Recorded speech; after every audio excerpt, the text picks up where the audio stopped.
Assalamualaikum warahmatullahi wabarakatuh. Hai teman-teman, kita ketemu lagi di mata kuliah Pengembangan dan Pelatihan Sumber Daya Manusia. Di pertemuan ke-11 ini, kita akan membahas mengenai pelatihan dan evaluasi sumber daya manusia. Di layar berikut, teman-teman bisa lihat the workforce environment.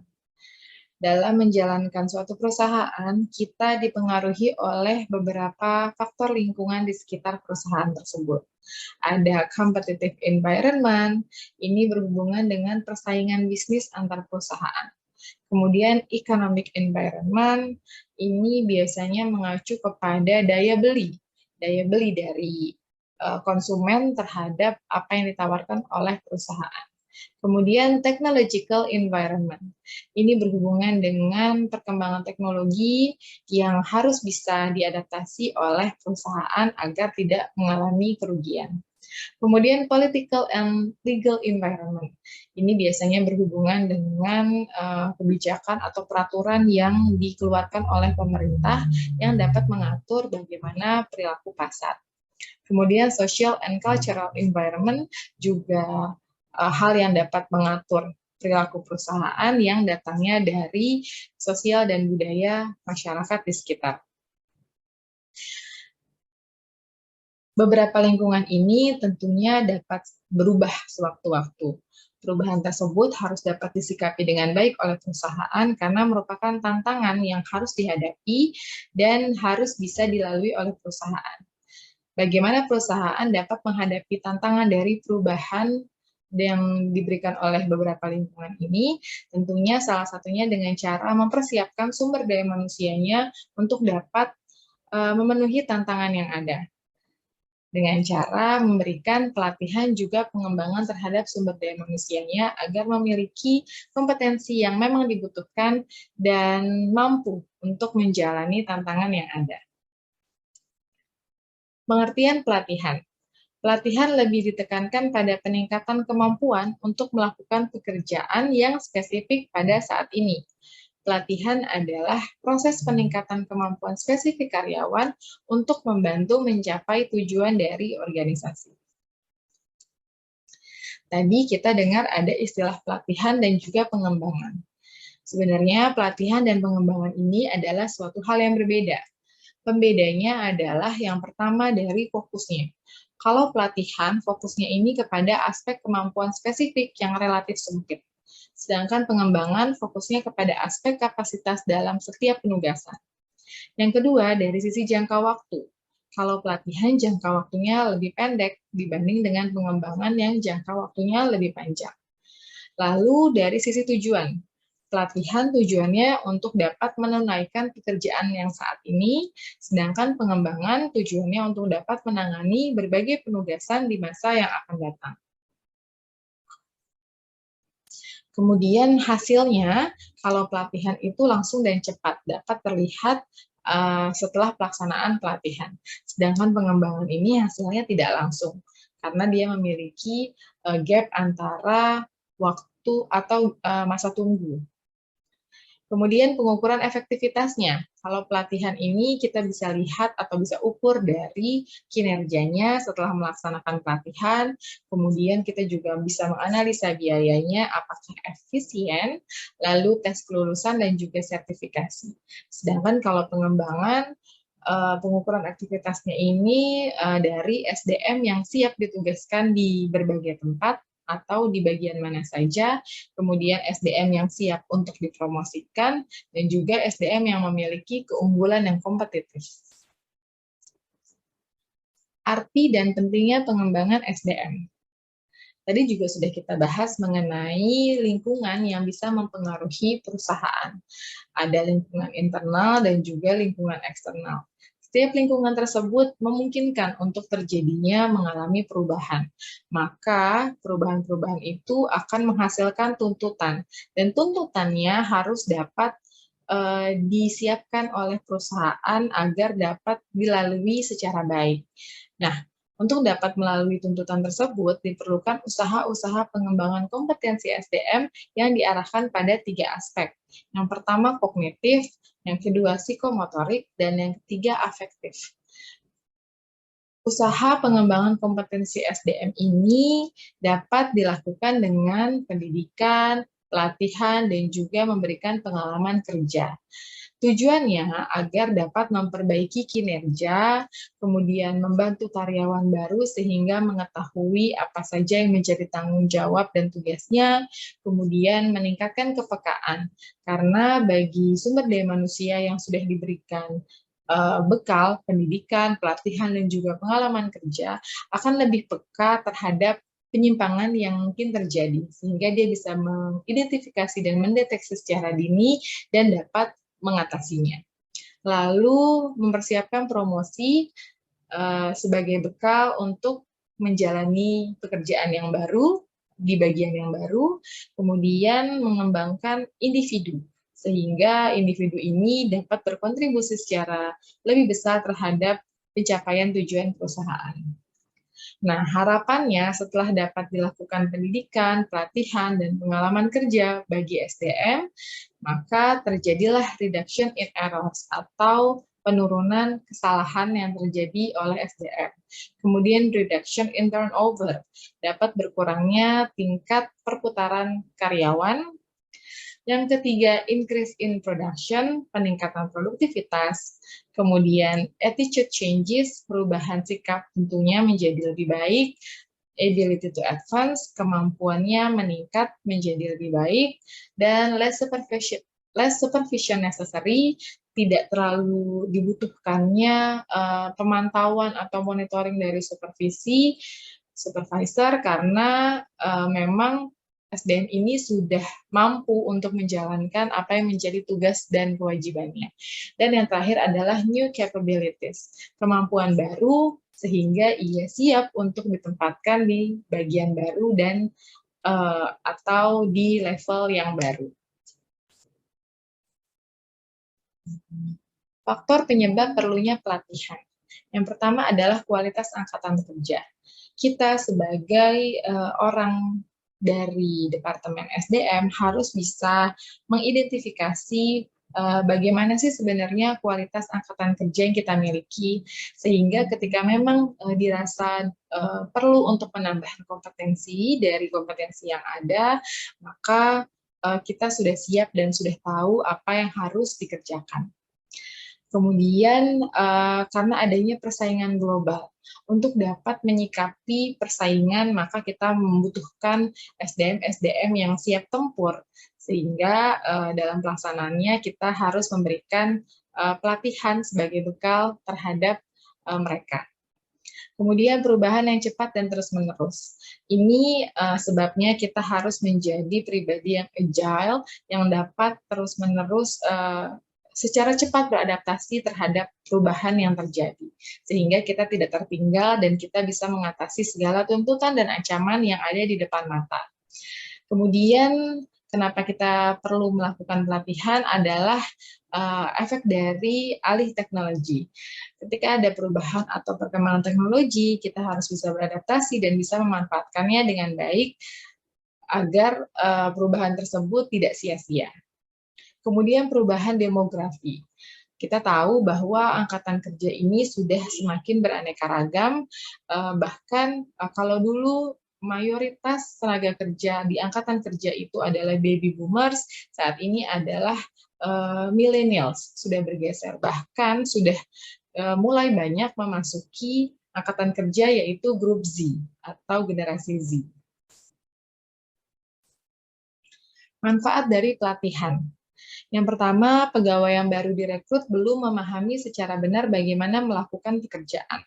Hal ini sangat membantu pegawai tersebut untuk dapat lebih memahami apa tugas, kewajiban, dan juga wewenang yang ia miliki. Yang kedua, perubahan-perubahan dalam lingkungan kerja dan tenaga kerja, sehingga ia siap dalam perubahan-perubahan tersebut. Yang ketiga, meningkatkan daya saing perusahaan dan memperbaiki produktivitas dengan kompetensi tambahan yang mereka miliki. Yang keempat, menyesuaikan dengan peraturan-peraturan yang ada. Misalnya, standar pelaksanaan pekerjaan yang dikeluarkan oleh asosiasi industri dan pemerintah untuk menjamin kualitas produksi atau keselamatan dan kesehatan kerja. Menentukan kebutuhan pelatihan. Menurut Goldstein dan Buckton di tahun 1982, dalam menentukan kebutuhan pelatihan ada 3 aspek yang perlu dianalisa. Yang pertama, analisis persyaratan kerja. Kita bisa melihat apa saja yang dibutuhkan dalam proses pekerjaan tersebut, SDM yang seperti apa, dan kemampuan yang seperti apa. Kemudian analisis organisasi ini merujuk pada apa sih sebenarnya tujuan dari organisasi dan bagaimana cara pencapaiannya. Yang ketiga adalah analisis karyawan. Kita harus dapat mengukur kompetensi yang dimiliki karyawan saat ini dan bagaimana kompetensi yang dibutuhkan di masa yang akan datang. Langkah-langkah pelaksanaan pelatihan. Yang pertama, menganalisis kebutuhan pelatihan organisasi yang sering disebut need analysis atau need assessment.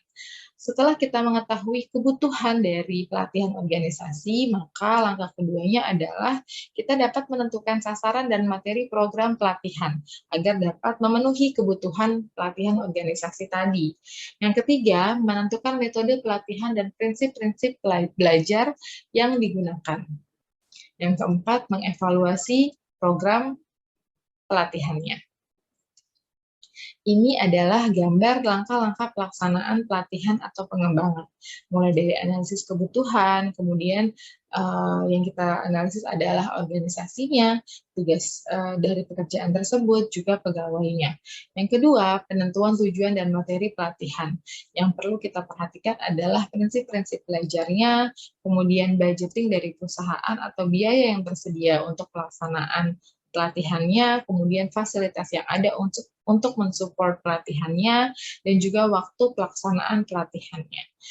Yang ketiga, penentuan metode pelatihan. Apakah mau menggunakan on-the-job training atau mau menggunakan off-the-job training. Lalu, evaluasi pelatihan. Bagaimana pelaksanaan dari pelatihan yang sudah dijalankan. Apakah efektif ataukah ada yang perlu diperbaiki. Analisis kebutuhan. Analisis kebutuhan adalah penentuan kebutuhan pelatihan dan pengembangan yang akan dilakukan. Kegiatan ini sangat rumit dan sulit karena perlu mendiagnosis kompetensi organisasi saat ini dan kompetensi yang dibutuhkan sesuai dengan perubahan lingkungan dan masa yang akan datang. Jadi, ketika kita sudah bisa mendiagnosis kompetensi organisasi saat ini dan juga kompetensi yang dibutuhkan di masa yang akan datang, itu bisa terlihat apakah ada gap di antaranya. Ketika terjadi gap, maka itulah dibutuhkannya pelatihan atau pengembangan agar dapat meminimalisasikan dan membuat gap tersebut menjadi 0. Atau artinya kebutuhan yang ada saat ini, kompetensi yang ada saat ini sesuai dengan kompetensi yang dibutuhkan di masa yang akan datang. Analisis kebutuhan dilakukan melalui langkah-langkah. Yang pertama, analisis kebutuhan organisasi. Lalu analisis kebutuhan tugas, dan yang terakhir, analisis kebutuhan pegawai. Analisis kebutuhan organisasi yaitu mengidentifikasi strategi organisasi, lingkungan organisasi pada saat ini, dan masa yang akan datang untuk mencapai tujuan. Tantangan lingkungan yang menghendaki kompetensi pegawai ditandai dengan lingkungan persaingan yang semakin ketat sebagai akibat dari globalisasi, kecenderungan peningkatan outsourcing, perubahan-perubahan teknologi, dan keanekaragaman pegawai. Kemudian analisis kebutuhan organisasi, kompetensi dan perilaku sumber daya manusia agar dapat bersaing diharapkan sumber daya manusia yang ada ini memiliki inisiatif sehingga mampu bekerja sama, kemudian kemampuan bekerja dalam kelompok, kemampuan evaluasi kinerja, sehingga dia tahu apakah pekerjaan yang dia lakukan sudah tepat, Yang keempat, kemampuan berkomunikasi dengan mendengarkan, tidak hanya melaksanakan tapi juga tidak hanya ingin didengarkan tapi juga mendengarkan, kemampuan menganalisis masalah, kemampuan mengambil keputusan untuk menyelesaikan masalah tersebut, kemampuan mendapatkan dan memahami informasi yang memang dibutuhkan dalam proses pekerjaannya, kemampuan untuk melakukan rencana sehingga pelaksanaannya tepat, dan kemampuan multikultural untuk dapat bekerja dengan keanekaragaman yang ada, dengan karyawan lain yang berbeda budaya, berbeda gender, dan juga berbeda prinsip. Analisis kebutuhan tugas. Analisis tugas yaitu menganalisis tugas-tugas yang harus dilakukan dalam setiap jabatan, yang dapat dipelajari dari perilaku peran tersebut.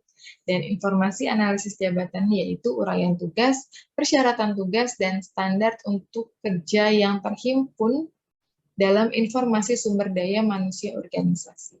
Jadi di analisis kebutuhan tugas ini dianalisalah dalam menjalankan tugas tersebut, kebutuhannya apa saja, background apa yang dibutuhkan dalam melaksanakan tugas itu, kemudian kemampuan apa yang dibutuhkan, skill apa, kompetensi yang seperti apa yang dibutuhkan dalam menjalankan tugas tersebut. Analisis kebutuhan tugas. Analisis kebutuhan pegawai. Analisis kebutuhan pegawai adalah menganalisis mengenai apakah ada pegawai yang kurang dalam kesiapan tugas-tugas atau kurangnya kemampuan, keterampilan, dan pengetahuan yang dapat diketahui dari penilaian kinerja, observasi ke lapangan, dan kuesioner. Jadi ketika memang ada pegawai yang dirasa kurang dalam pekerjaannya, maka karyawan tersebut perlu diberikan pelatihan dan pengembangan. Penentuan tujuan pelatihan.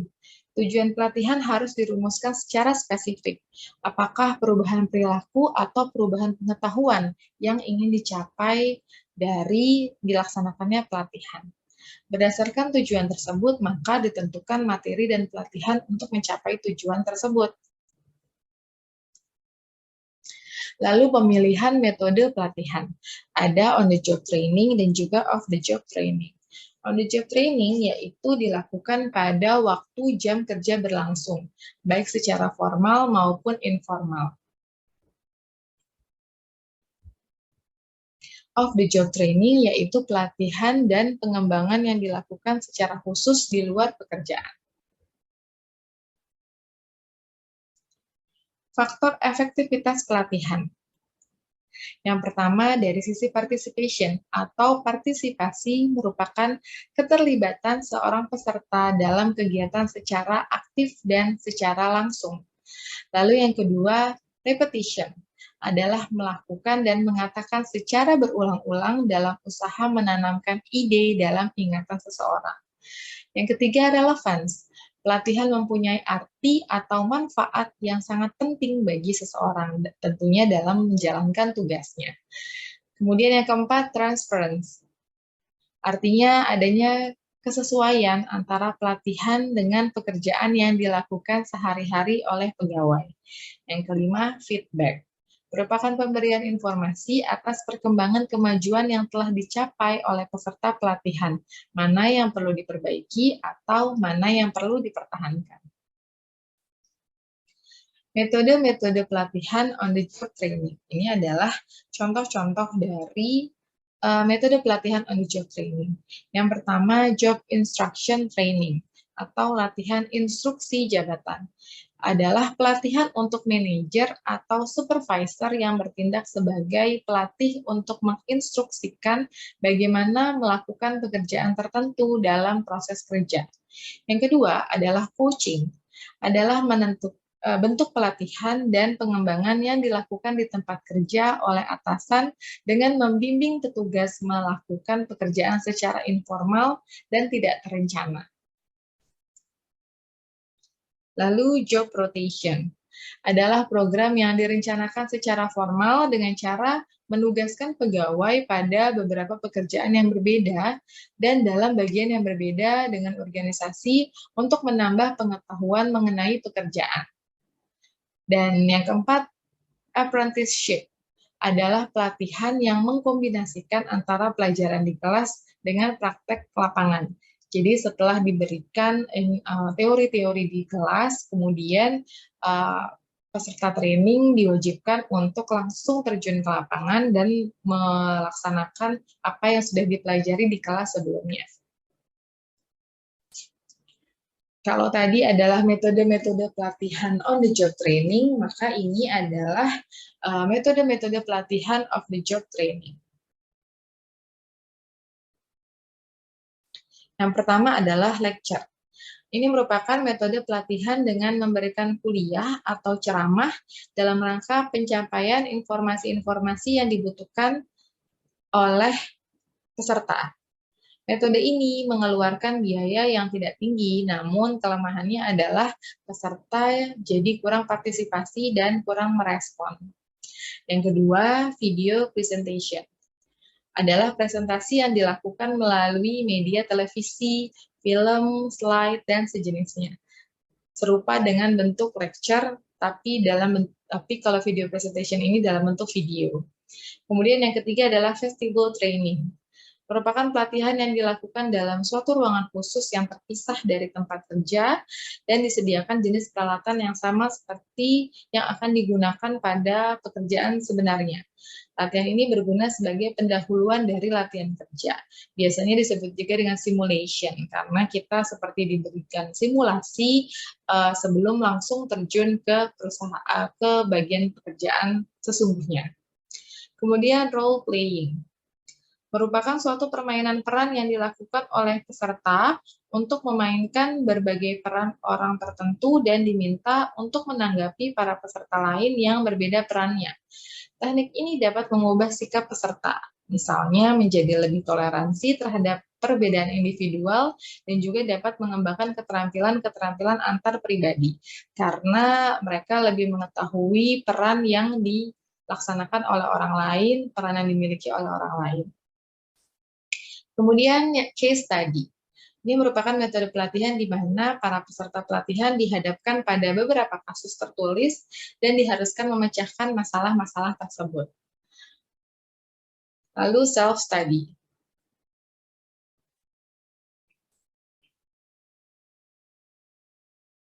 Ini merupakan teknik yang menggunakan modul-modul tertulis dan kaset-kaset atau videotape rekaman, dan para peserta hanya mempelajarinya sendiri. Teknik ini tepat digunakan apabila jumlah karyawan yang mengikuti pelatihan dalam jumlah yang besar. Pada karyawan tersebar di berbagai lokasi yang berbeda dan sulit mengumpulkan para karyawan sekaligus untuk bersama-sama mengikuti program pelatihan tertentu. Lalu ada program learning. Dalam metode ini diberikan beberapa pertanyaan-pertanyaan kepada para peserta dan diharuskan untuk memberikan jawaban yang benar. Metode ini dapat juga melalui komputer yang sudah mempunyai program tersendiri agar para peserta dapat mempelajari dan memperinci selangkah demi selangkah dengan umpan balik langsung pada penyesuaian setiap langkahnya. Masing-masing peserta pelatihan dapat menetapkan kecepatan belajarnya sendiri. Laboratory training. Teknik ini adalah merupakan suatu bentuk latihan kelompok yang terutama digunakan untuk mengembangkan keterampilan antar pribadi. Latihannya bersifat sensitivitas, di mana peserta menjadi lebih sensitif terhadap perasaan orang lain dan lingkungannya. Laboratory training ini berguna untuk mengembangkan berbagai perilaku bagi tanggung jawab pekerjaan di waktu yang akan datang. Kemudian action learning. Action learning ini juga bagaimana peserta diharapkan untuk dapat langsung bereaksi terhadap simulasi permasalahan yang diberikan kepada peserta pada saat pelatihan. Prinsip-prinsip pelatihan. Yang pertama, prinsip pembelajaran. Principles of learning. Bahwa pada saat dilaksanakannya pelatihan, peserta dapat pembelajaran yang baru, kemudian informasi yang baru, sehingga dapat meningkatkan kompetensi yang mereka miliki. Lalu hubungan dengan analisa jabatan. Pelatihan yang mereka mereka lakukan, mereka laksanakan harus memang sesuai, harus relate dengan apa yang mereka kerjakan. Kemudian pelatihan diharapkan dapat meningkatkan motivasi mereka dalam bekerja, lalu active participation. Dalam pelatihan perlu adanya pancingan untuk peserta dapat berpartisipasi secara aktif sehingga memang tujuan dari pelatihan ini dapat benar-benar sampai kepada peserta. Lalu seleksi peserta. Peserta yang diikut sertakan dalam program pelatihan ini memang harus peserta yang membutuhkan sehingga ia merasa sangat bermanfaat apa yang ia jalankan dan informasi yang mereka peroleh. Kemudian seleksi pelatih atau selection of trainer, pelatih yang mengisi pelatihan memang harus benar-benar pelatih yang dapat melakukan transfer knowledge dengan baik, bukan hanya memiliki wawasan, tapi memang benar-benar dapat mentransfer informasi yang ia miliki, kompetensi yang ia miliki, sehingga dapat dimiliki oleh peserta yang mengikuti pelatihan tersebut. Kemudian sertifikasi pelatih. Biasanya ini untuk menandai apakah pelatih tersebut mampu atau tepat untuk menjadi pelatih di pelatihan tersebut. Lalu metode pelatihan harus disesuaikan dengan kebutuhannya, apa metode yang tepat untuk dilakukan. Kemudian perbedaan individu atau individual difference principles. Contohnya adalah perbedaan dari sisi masa kerja. Jangan dijadikan satu untuk karyawan yang baru masuk atau baru bergabung dalam suatu perusahaan dengan karyawan yang sudah senior. Karena informasi yang didapat jadi rancu, kalau misalnya terlalu umum akan membingungkan untuk karyawan baru, tapi kalau terlalu khusus pun juga menjadi sia-sia bagi karyawan yang lebih senior. Proses pelatihan yang kreatif. Setiap organisasi atau perusahaan pada saat melaksanakan pelatihan akan dihadapkan pada pertanyaan-pertanyaan sebagai berikut. Pelatihan apa yang dibutuhkan? Kemudian siapa yang harus dilatih? Lalu di mana tempat pelatihannya?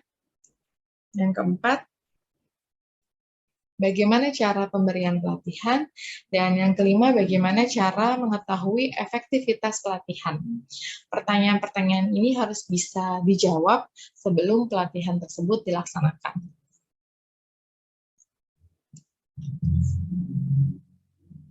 Ini adalah tahapan-tahapan yang harus dilakukan pada proses pelaksanaan pelatihan. Yang pertama, penentuan kebutuhan pelatihan. Yang kedua, peserta pelatihannya, pelatihannya seperti apa, kemudian siapa yang mengikuti pelatihan tersebut, dan yang ketiga, tempat pelatihannya, tentunya tempat yang bisa mensupport program pelaksanaan pelatihan tersebut. Yang keempat, materi dan isi pelatihannya, yang harus bisa menjawab kebutuhan di poin 1 tadi. Yang kelima, pemberian pelatihan, ini adalah proses pelaksanaannya, dan yang keenam, evaluasi pelatihan untuk dapat menilai apakah pelatihan yang dijalankan memang sudah sesuai untuk menjawab kebutuhan dari perusahaan. Evaluasi keberhasilan pelatihan. Ada beberapa kriteria yang dapat dijadikan penilaian keberhasilan suatu pelatihan. Yang pertama dari sisi jumlah peserta. Apakah banyak jumlah peserta yang ikut serta? Kemudian efisiensinya. Ini biasanya dikaitkan dengan biaya. Lalu yang ketiga, jadwalnya. Apakah pelaksanaannya tepat memang sebelum misalnya ada program baru yang akan running, atau misalnya untuk karyawan baru sebelum ia langsung terjun ke tempat ia ditempatkan, atau mungkin hal lain yang memang terkait dengan jadwal pelatihan. Yang keempat, suasana kondusif. Apakah suasananya kondusif sehingga dapat mensupport proses keberlangsungan pelatihan tersebut, lalu reaksi pesertanya, apakah antusias dalam proses pelaksanaannya, kemudian pembelajarannya, apakah relate kepada pekerjaan dari peserta, kemudian apakah bermanfaat, apakah ada informasi baru, dan lain sebagainya. Kemudian perubahan perilaku. Apakah ada perubahan perilaku ke arah yang lebih baik terhadap peserta pelatihan? Dan yang kedelapan, perubahan kinerja. Apakah ada peningkatan kinerja setelah peserta melaksanakan pelatihan? Dan yang kelima adalah menghitung ROI. ROI adalah pengembalian keuntungan investasi atau kepanjangannya return on investment. Ini biasanya dinyatakan dalam bentuk prosentase.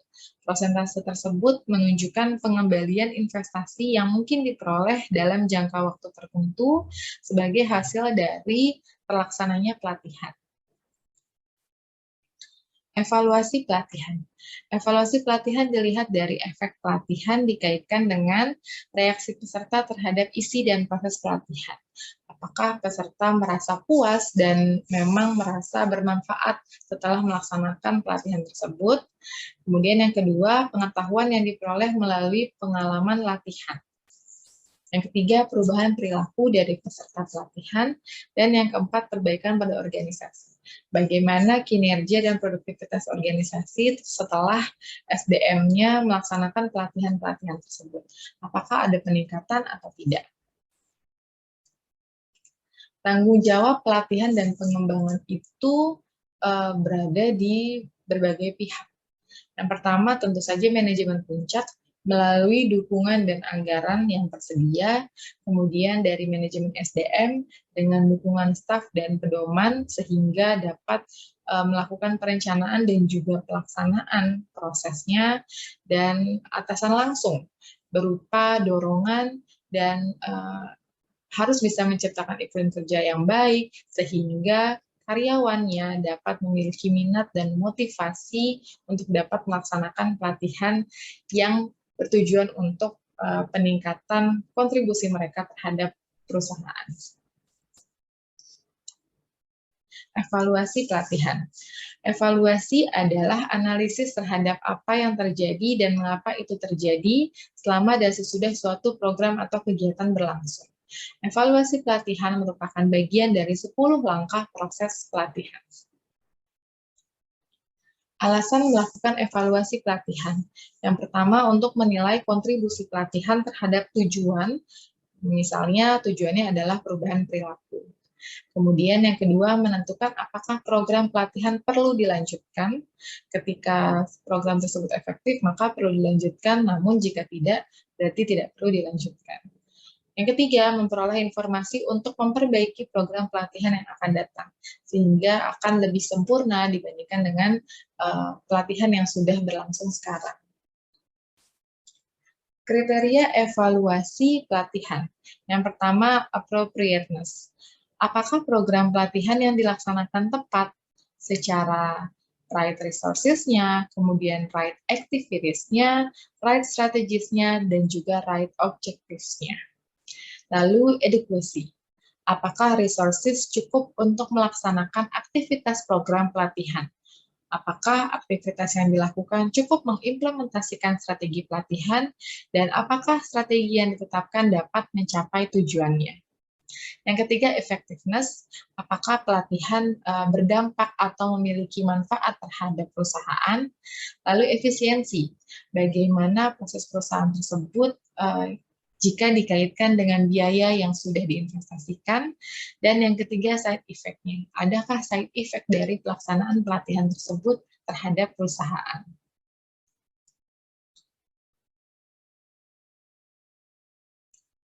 Kita mengenal Donald Kirkpatrick, yaitu salah seorang ahli evaluasi program pelatihan dalam bidang pengembangan sumber daya manusia. Model evaluasi yang dikembangkan oleh Kirkpatrick dikenal dengan istilah Kirkpatrick Four Levels Evaluation Model. Evaluasi terhadap efektivitas program pelatihan atau training menurut Kirkpatrick di tahun 98 mencakup 4 level evaluasi, yaitu level 1 reaction, level 2 learning, level 3 behavior, dan level 4 result. Di level 1, ini keberhasilan suatu pelatihan dapat dievaluasi dari reaksi atau respon peserta pelatihan. Minat dan keaktifan peserta dalam pelatihan menjadi indikasi bahwa peserta dapat mengikuti pelatihan dengan antusias dan penuh semangat. Kemudian di level 2, efektivitas pelatihan dalam level ini diukur dari dampaknya terhadap peserta. Apakah setelah pelatihan berakhir, ada perubahan dari aspek pengetahuan, keterampilan, atau perilaku kerja ke arah yang lebih baik, sesuai tujuan diselenggarakannya pelatihan. Kriteria keberhasilan pada evaluasi level 3 adalah perubahan sikap yang telah terjadi setelah mengikuti pelatihan akan diimplementasikan setelah peserta pelatihan mengikuti pekerjaan yang menjadi rutinitasnya. Sehingga penilaian tingkah laku ini bersifat eksternal. Yang keempat, evaluasi training pada level 4 menekankan pada hasil akhir atau result setelah mengikuti pelatihan.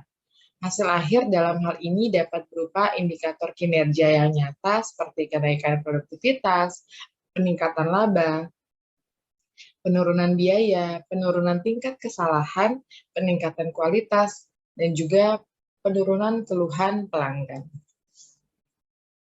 Kemudian kita juga mengenal model lain, yaitu dari Hamlin di dalam Auckland dan Waterworth, yaitu 5 level evaluasi program. Ini sama dengan Donald Kirkpatrick, tapi ini dia memiliki 5 level. Level pertama adalah reaction, level kedua adalah learning, level ketiga adalah behavior, dan level keempat organization, dan yang kelima adalah ultimate goals. Baik, sekian materi kita di pertemuan ke-11 ini. Semoga bermanfaat buat teman-teman. Terima kasih yang sudah mendengarkan. Wassalamualaikum warahmatullahi wabarakatuh.